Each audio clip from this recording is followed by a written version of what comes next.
Hello, welcome to Noetry. Welcome back. I haven't recorded an episode in some time. I wanted to create a list of poetry pertaining to spring, and I've been toying with a list for some time. It had become extensive, and I finally whittled it down. I didn't want to record a 2-hour episode. I think I had maxed out around an hour 45, and I was trying to make these a little more digestible. But these are the selections that I felt we couldn't do without. So I hope you enjoy this Noetry. I think I'll call it something like Vernum, Verum, which is true spring. And we will begin with an ode to spring by Pablo Neruda, Oda a la Primavera. This by Pablo Neruda is translated by Ken Krabbenhoft. And it begins: fearsome spring, zany rose, you will arrive unnoticed. Here you come now, the merest flit of a wing, a kiss of jasmine-scented mist. Hats can feel it, and horses. The wind delivers a green letter for all the trees to read, and the leaves take a first peek, a fresh look at things. They're sure everything is ready. The ancient, uncontestable sun and talking water, everything. Now skirts of foliage spread all at once, spring dressed in emerald green, zany spring, unfettered sunlight, green mare. The whole world stretches, the whole world reaches out, groping for substance in which to repeat its form. Seeds shuffle their tiny sacred feet. Men squeeze the love in their beloveds, and the earth is filled with newness, with petals falling like sifting flour. The earth shines freshly painted, exposing its fragrance in open wounds. Kisses from the lips of carnations, roses in scarlet tides. This is how it should be. Now, spring, tell me your purpose, and who's your master, and that man shut away in a cave. Did you pay him a call? Did the poor lawyer huddled in his office see your petals blossom on his dusty carpet? Did the miner in the mine shaft back home know nothing beyond a spring blackened with coal and poisoned by a sulfurous wind? Spring, my girl, I've been waiting for you. Here, take this broom, sweep the world clean. Take this cloth and scour the farthest places, blow on mankind's rooftops, blast open those deposits of ore, share with us all that hidden wealth. Lend me a hand when mankind is finally free from poverty, dust, and rags, free from debts, sores, and pain, when your elfin hands and the hands of the people make magic. When on this earth fire and love caress your leaping pearly feet, when you, spring, come into our houses of all mankind, it will be no sin to love you, deranged dahlia, crazed acacia, my beloved, to stand by your side, your scent and your abundance, without regret to love your naked burning snow and your gushing, never excluding the happiness of other men. And the mysterious honey brewed by bees that work all day, without black people kept separate from whites. O spring of poor people's nights, free of poverty, fragrant spring, you will arrive, as you are now arriving. I see you coming up the road. Yes, this is my house. Come in. You've been detained. I know you're late. But how good it is to bloom, what wonderful labor. You're a hard worker, spring, with your weaving and sweating in the fields and milking the cows.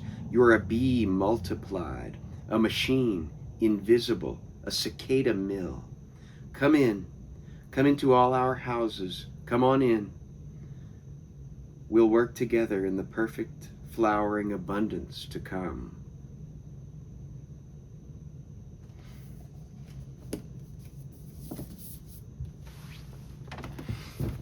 And now a few stanzas from a favorite from my youth, Don Juan by Lord Byron. This is from the first canto. I begin at stanza 123.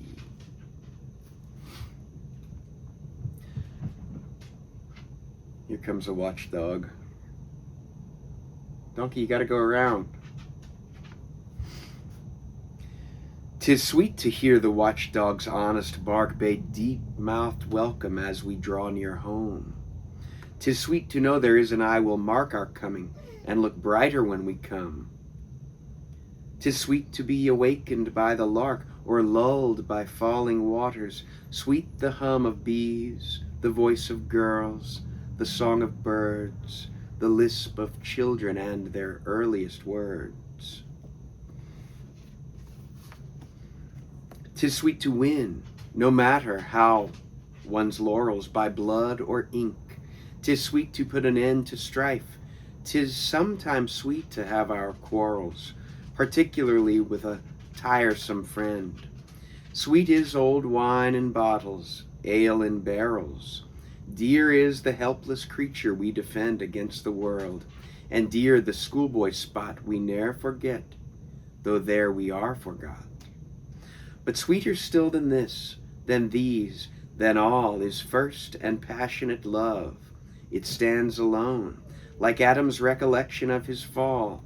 The tree of knowledge has been plucked, all's known, and life yields nothing further to recall worthy of this ambrosial sin, so shown, no doubt in fable, as the unforgiven fire which Prometheus filched for us from heaven. Let's see if we can get through. Come on. Come on, donkey. Step over it. Mercy, boy, mercy. I should have made him a little bed right here. Oh, donkey, I guess you get on this bed and mess up my camera angle, boy. Let's see. That's a trouble.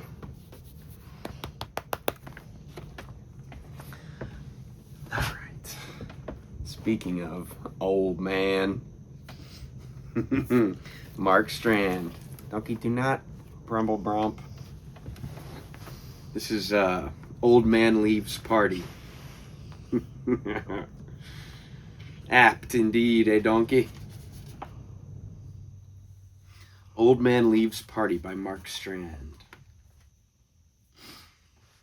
It was clear when I left the party that though I was over 80, I still had a beautiful body.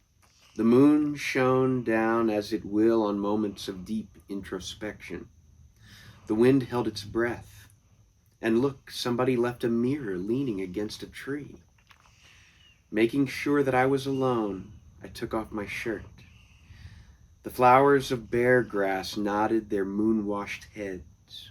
I took off my pants, and the magpies circled the redwoods.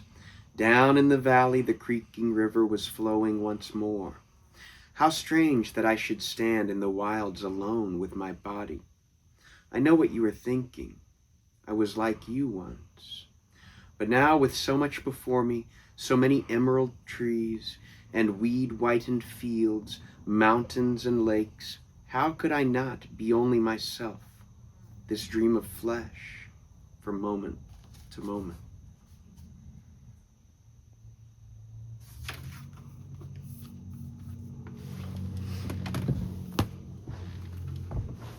Ooh, and now a couple by One of my all-time favorites, Keats.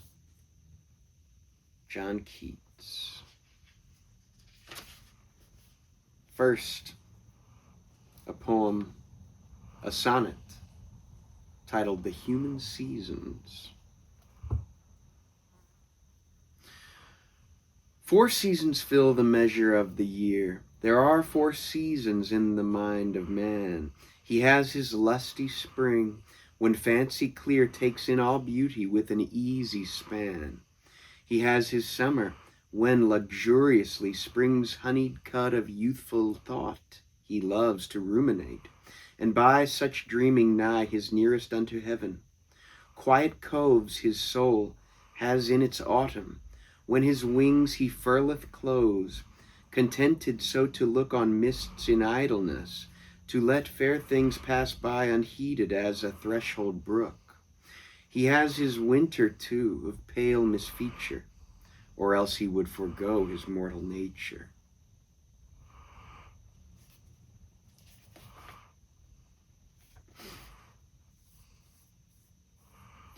And this by Keats, Fragment of an Ode to Maia, written on May Day, 1818. Mother of Hermes and still youthful Maia, may I sing to thee as thou wast hymned on the shores of Baia? Or may I woo thee in earlier Sicilian? Or thy smiles seek as they once were sought in Grecian isles by bards who died content on pleasant sward, leaving great verse unto a little clan? O give me their old vigor, and unheard, save of the quiet primrose, and the span of heaven and few ears, rounded by thee, my song should die away, content as theirs, rich in the simple worship of the day.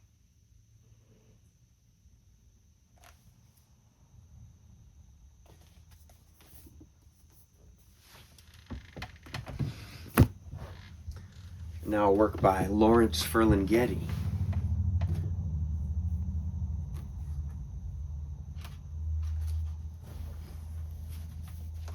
titled Deflowering.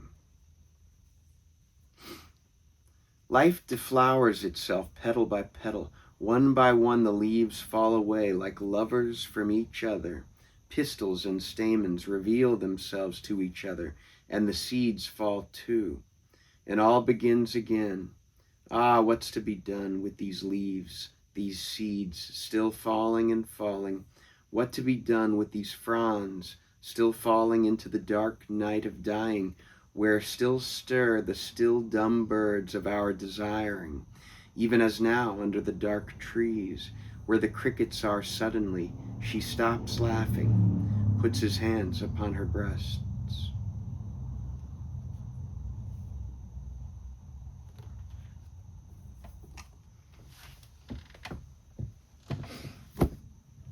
Now a work by an early American poet, Phillis Wheatley, a new favorite of mine. This titled On Virtue. O thou bright jewel, in my aim I strive to comprehend thee, thine own words declare. Wisdom is higher than a fool can reach. I cease to wonder, and no more attempt thine height to explore, or fathom thy profound. But, O my soul, sink not into despair. Virtue is near thee, and with gentle hand would now embrace thee, hovers o'er thine head. Fain would the heaven-born soul with her converse. Then seek, then court her for her promised bliss. Auspicious queen, thine heavenly pinions spread, and lead celestial chastity along. Lo, now her sacred retinue descends, arrayed in glory from the orbs above. Attend me, virtue, through my youthful years. O leave me not to the false joys of time, but guide my steps to endless life and bliss. Greatness or goodness, say what shall I call thee? to give an higher appellation still. Teach me a better strain, a nobler lay, O thou, enthroned with cherubs in realms of day.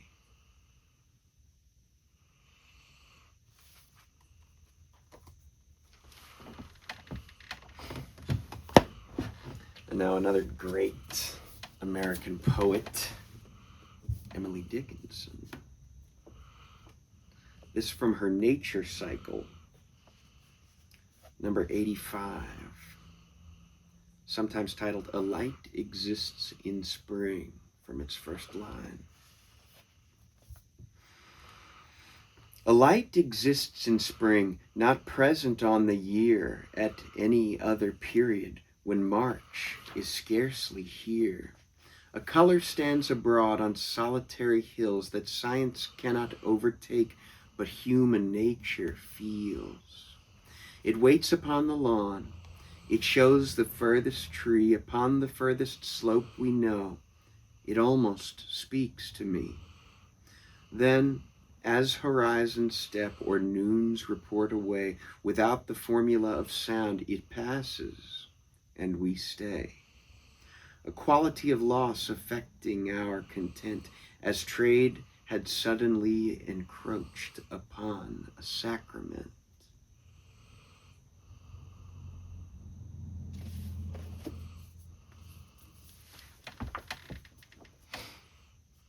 Oh, and now a poem by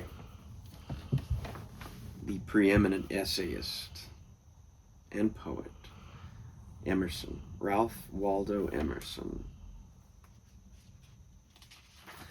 This poem titled The Humble-bee. Baloo! Oh, you usually don't see this cat. Baloo, would you like to show yourself? Would you like to show yourself to the people, boy? Oh, this is my rob.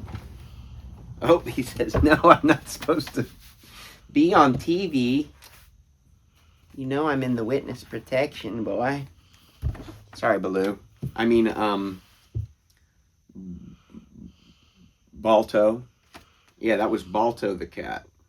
I don't know a Baloo.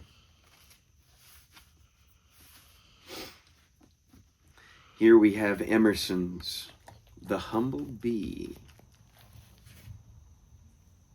I might need a little sip of this one.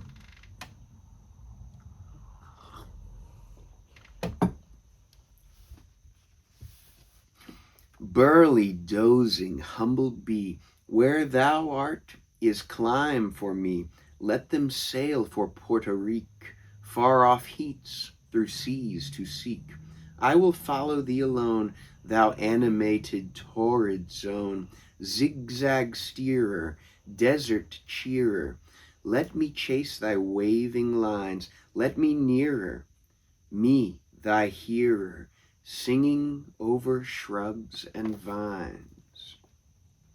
Insect lover of the sun, joy of thy dominion, sailor of the atmosphere, swimmer through the waves of air, voyager of light and moon, Epicurean of June, wait, I prithee, till I come within earshot of thy hum. All without is martyrdom. When the south wind, in May days, with a net of shining haze, silvers the horizon wall, and with softness touching all, tints the human countenance with the color of romance, and infusing subtle heats, turns the sod to violets.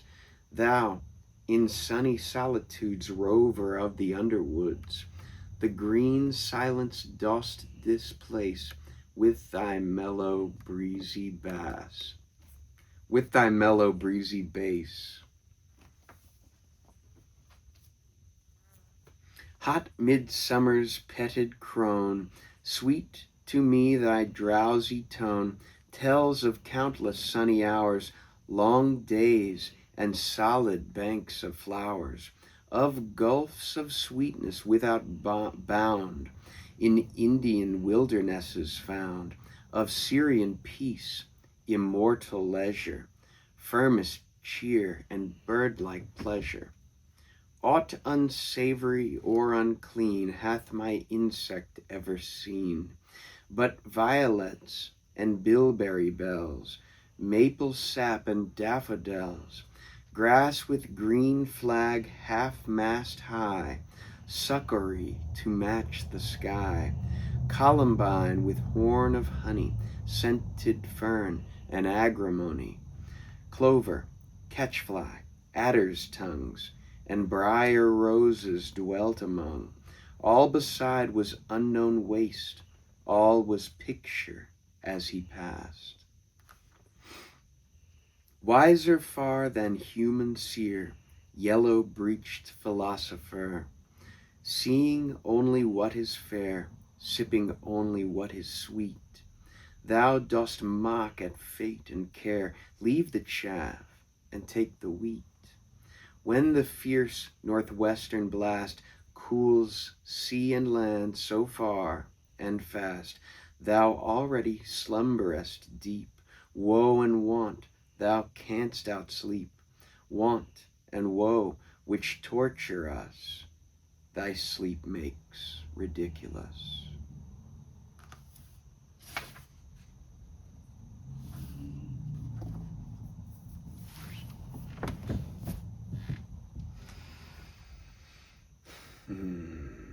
Now one I could quote by heart. The Lake Isle of Innisfree. I will arise and go now and go to Innisfree. In a cabin I will build there of clay and wattles made. 9 bean rows will I have there, and a hive for the honey-bee, and live alone in the bee-loud glade.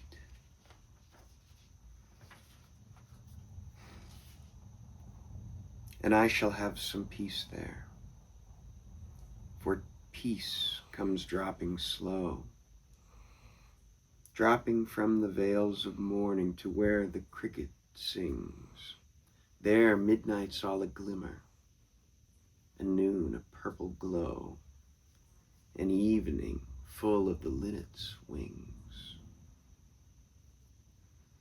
I will arise and go now, for always, night and day, I hear lake water lapping with low sounds by the shore, while I stand on the roadway or on the pavement's gray.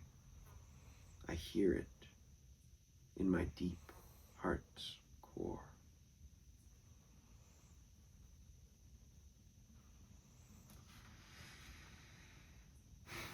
And another by Yeats. Down by the Salley Gardens.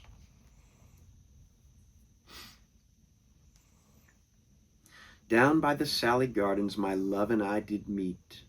She passed the Salley Gardens with little snow-white feet. She bid me take love easy as the leaves grow on the tree. But I, being young and foolish, with her would not agree. In a field by the river my love and I did stand, and on my leaning shoulder she laid her snow-white hand. She bid me take life easy as the grass grows on the weirs. But I was young and foolish, and now I'm full of tears.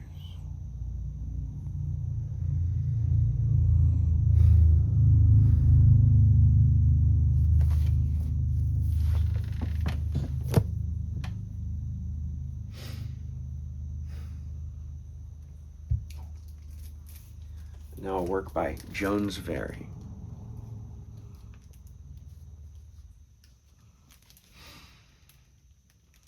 Entitled The Lament of the Flowers.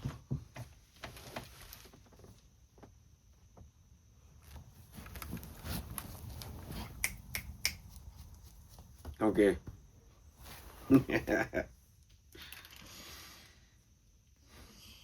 The Lament of the Flowers by Jonesbury. I looked to find spring's early flowers in spots where they were wont to bloom, but they had perished in their bowers. The haunts they loved had proved their tomb. The alder and the laurel green, which sheltered them, had shared their fate, and but the blackened ground was seen where hid their swelling buds of late. From the bewildered, homeless bird, whose half-built nest the flame destroys, a low complaint of wrong I heard against the thoughtless, ruthless boys. Sadly I heard its notes complain, and ask the young its haunts to spare. Prophetic seemed the sorrowing strain, sung o'er its home, but late so fair. No more with hues like ocean shell, the delicate windflower here shall blow. The spot that loved its form so well shall ne'er again its beauty know. Or, if it bloom like some pale ghost, 'twill haunt the black and shadeless dell, where once it bloomed a numerous host, of its once pleasant bowers to tell. And coming years no more shall find the laurel green upon the hills. The frequent fire leaves naught behind, but even the very root it kills. No more upon the turnpike's side the rose shall shed its sweet perfume. The traveler's joy, the summer's pride, will share with them a common doom. No more shall these returning fling round childhood's home a heavenly charm, with song of bird in early spring, to glad the heart and save from harm.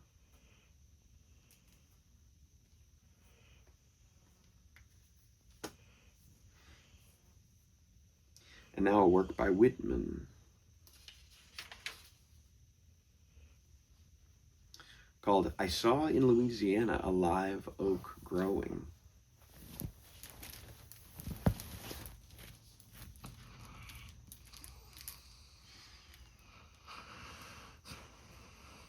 I saw in Louisiana a live oak growing. All alone stood it, and the moss hung down from the branches.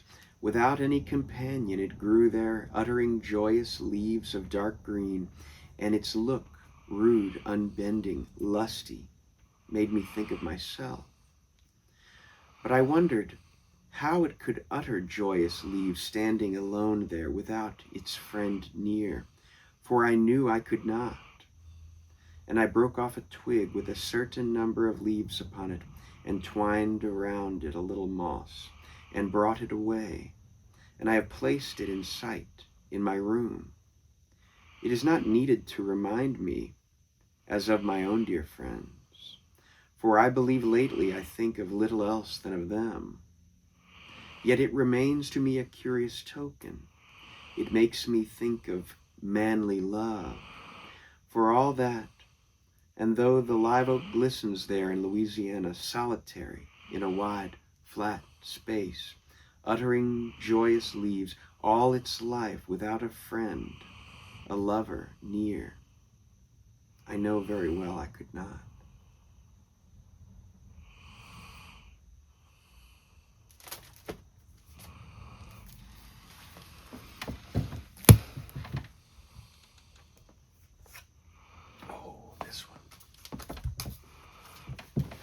Now a work by one of the greatest poets who ever lived, Edna St. Vincent Millay.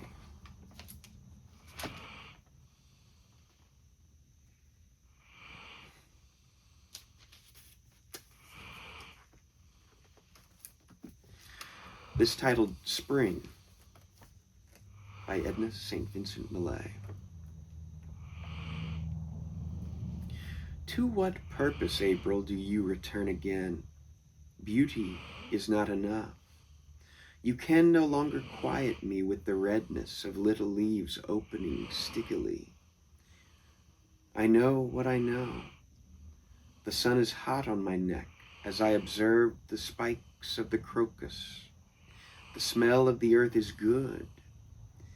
It is apparent that there is no death. But what does that signify?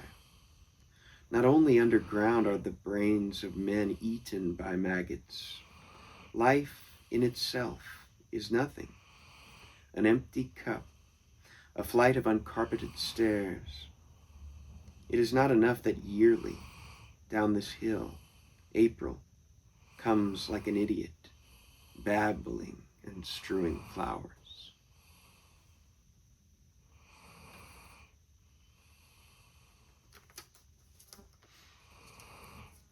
And work I just discovered by a poet I did not know until recently. A.E. Stallings. This poem entitled Persephone to Psyche.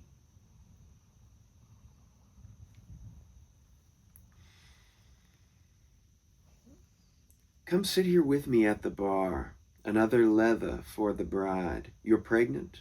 Well, of course you are. Make that a virgin suicide. Me and my man, we try to spell a pharmacopoeia of charms, and yet, when I am lonesome, well, I rock the stillborns in my arms. This place is dead, a real dive. We're past all twists, rewards, and perils. But what the hell? We all arrive. Here, have some pomegranate arrows. I heard an old wives' tale above, when I was a girl with a girl's treasure. The story went, soul married love, and they conceived and called her pleasure. In anhedonia we take our bitters with hypnotic waters. The dawn's always about to break, but never does.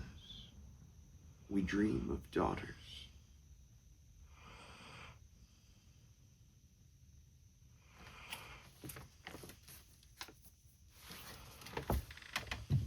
And now, a work by Gwendolyn Brooks, a new favorite poet of mine.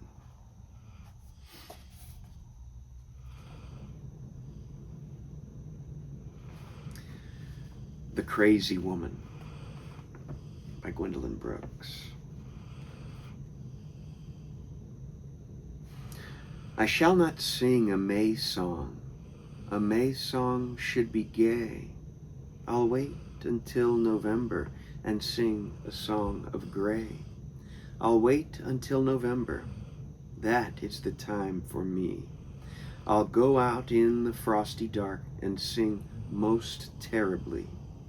And all the little people will stare at me and say, that is the crazy woman who would not sing in May.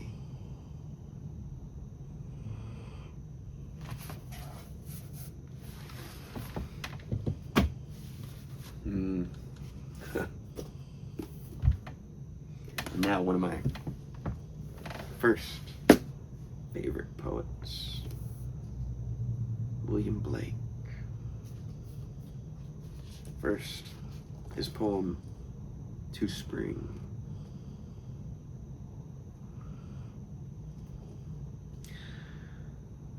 O thou with dewy locks who lookest down through the clear windows of the morning, turn thine angel eyes upon our western isle, which in full choir hails thy approach, O spring.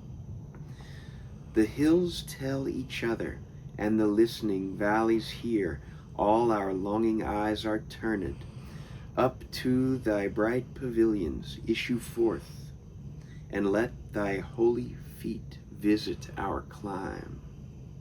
Come o'er the eastern hills, and let our winds kiss thy perfumed garments. Let us taste thy morn, and evening breathe.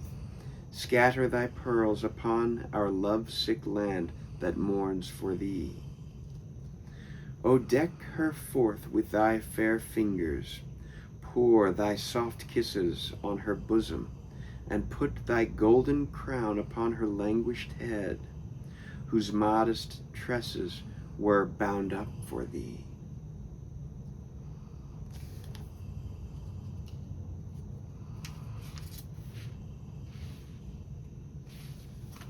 and another by William Blake.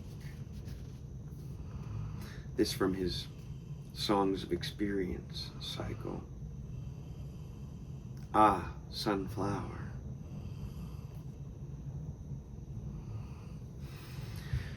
Ah, sunflower, weary of time, who countest the steps of the sun, seeking after that sweet golden clime where the traveler's journey is done, where the youth pined away with desire, and the pale virgin shrouded in snow arise from their graves and aspire where my sunflower wishes to go.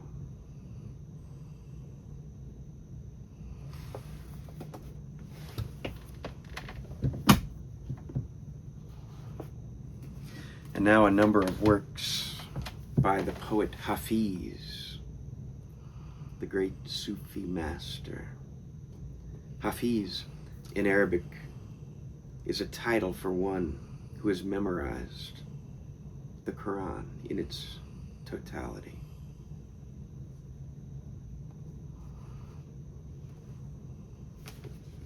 First, Looking for Good Fish. These are all translated by Daniel Ladinsky. Looking for Good Fish by Hafiz. Why complain about life if you are looking for good fish and have followed some idiot into the middle of the copper market? Why go crazy if you are looking for fine silk and you keep rubbing your hands against burlap and hemp sacks?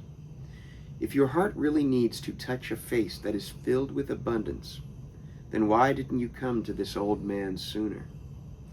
For my cheek is the universe's cloister, and if you can make your prayers sweet enough tonight, then Hafiz will lean over and offer you all the warmth in my body, in case God is busy doing something else somewhere. Why complain if you are looking to quench your spirit's longing and have followed a rat into the desert?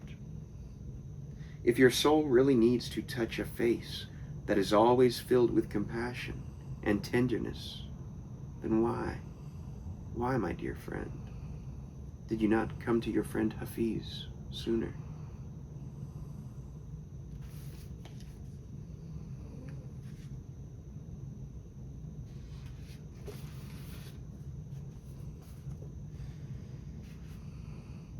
We have not come to take prisoners. We have not come here to take prisoners, but to surrender ever more deeply to freedom and joy.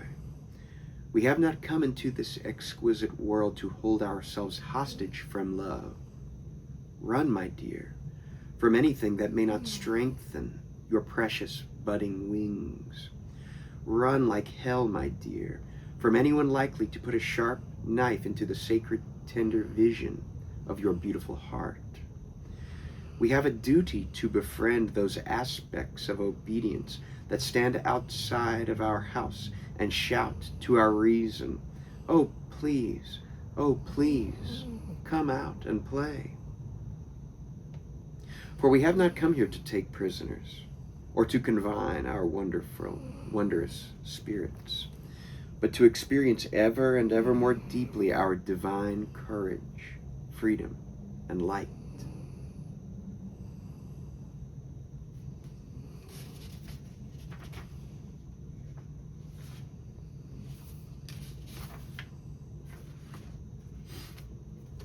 And a few more by Hafiz. This titled, I Have Learned So Much.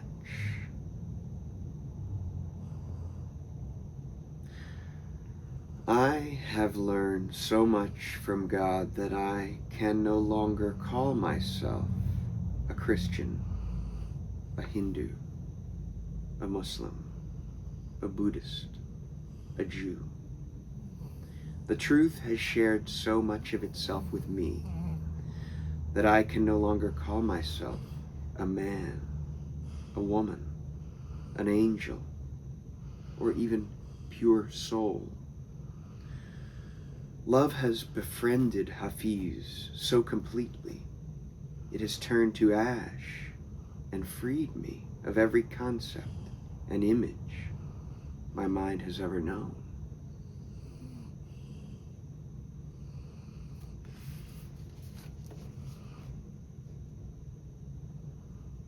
God just came near.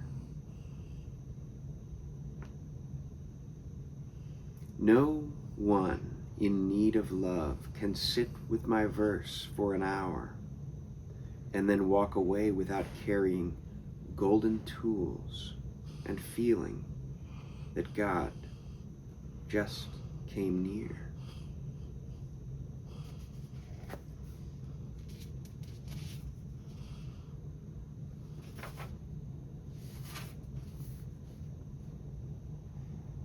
The sun never says.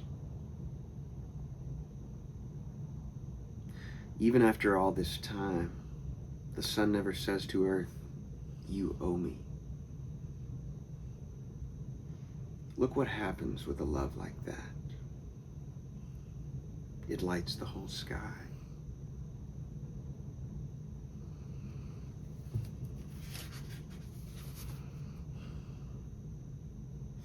The seed cracked open. It used to be that when I would wake in the morning, I could, with confidence, say, "What am I going to do?" That was before the seed cracked open. Now Hafiz is certain. There are two of us housed in this body, doing the shopping together in the market and tickling each other while fixing the evening's food. Now when I awake, all the internal instruments play the same music.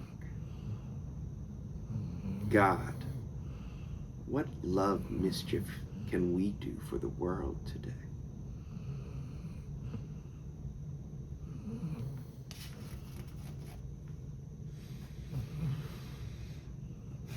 One more by Hafiz. This one called Out of This Mess.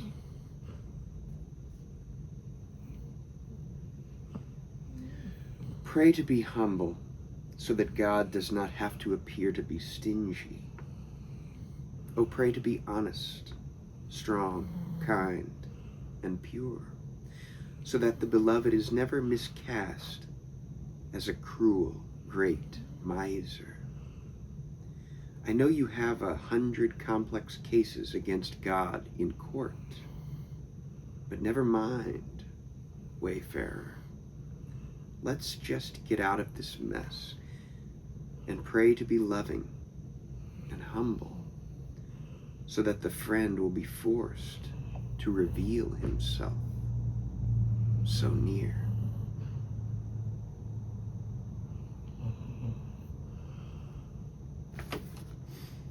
This thing is chocked full. The Gift by Hafiz. And finally, speaking of chocked full, Seamus Heaney. I may be saying that wrong. We might do a whole episode on this poet one day.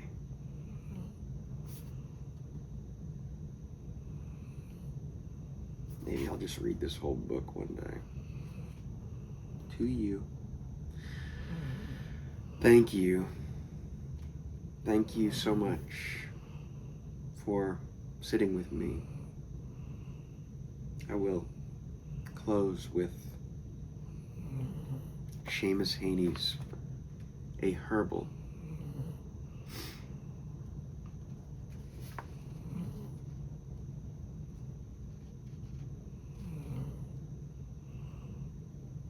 After Guyevich's Herbier de Bretagne.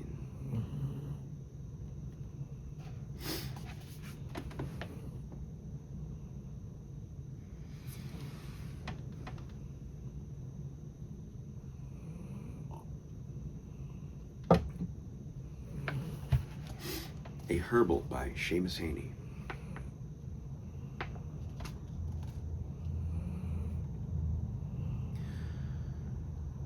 Everywhere plants flourish among graves, sinking their roots in all the dynasties of the dead.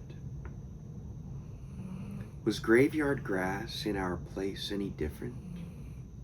Different from ordinary field grass? Remember how you wanted the sound recordist to make a loop? Wild track of your feet through the wet at the foot of a field?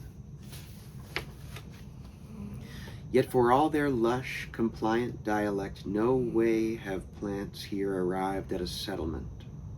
Not the mare's tail, not the broom or the winds. It must have to do with the wind. Not that the grass itself ever rests in peace. It too takes issue, now sets its face to the wind, now turns its back. See me, it says. The wind has me well rehearsed in the ways of the world. Unstable is good. Permission granted. Go, then, citizen of the wind. Go with the flow.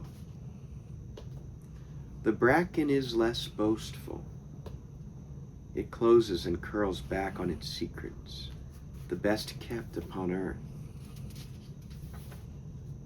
And, to be fair, there is sun as well.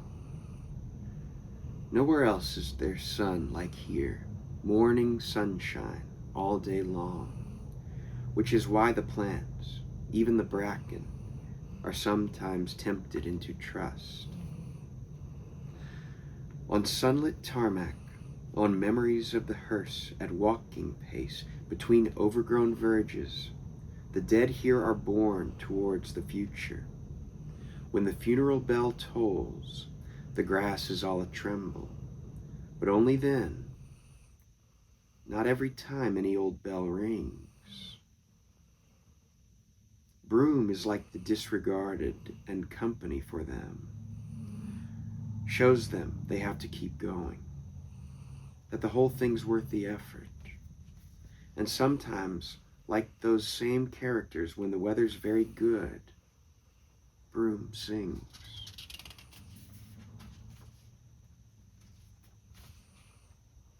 Never, in later days, would fruit so taste of earth.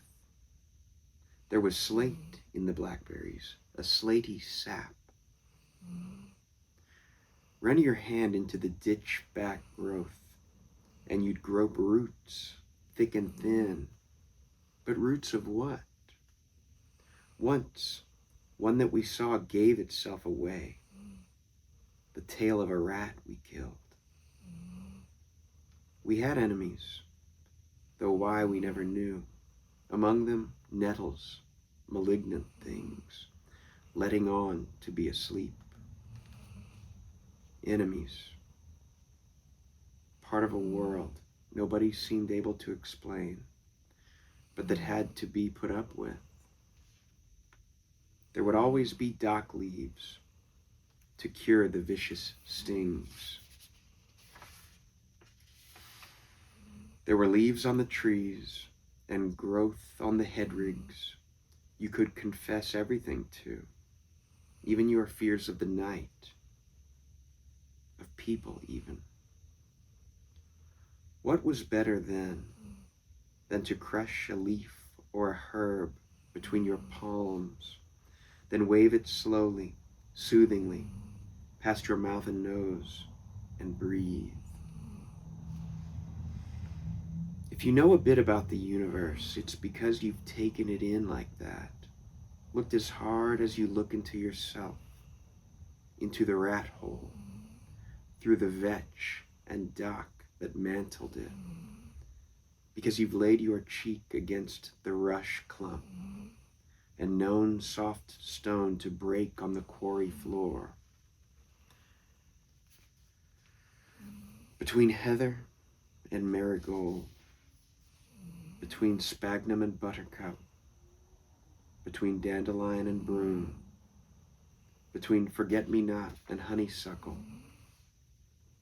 as between clear blue and cloud, between haystack and sunset sky, between oak tree and slated roof, I had my existence.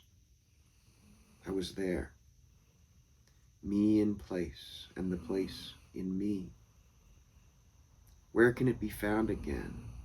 An elsewhere world, beyond maps and atlases, where all is woven into and of itself, like a nest of cross-hatched grass blades.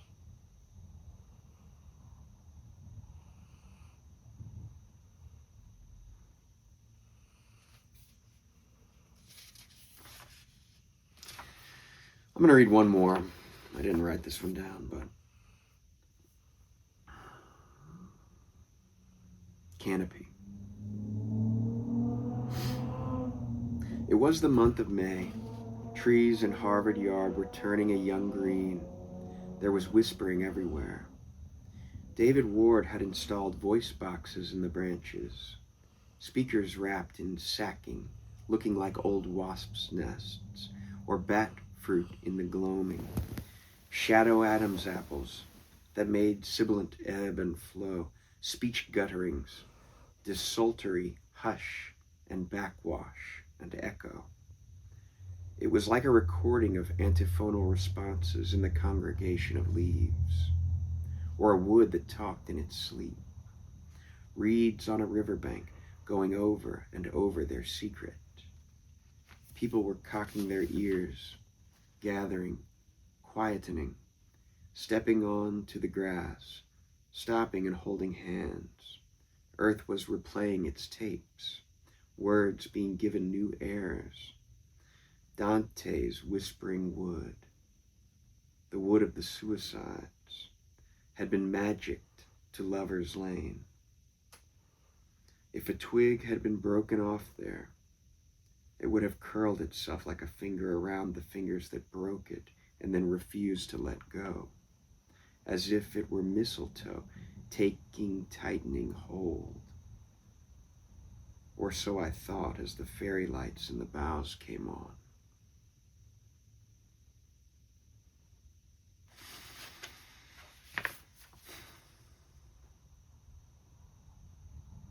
Be the fairy light.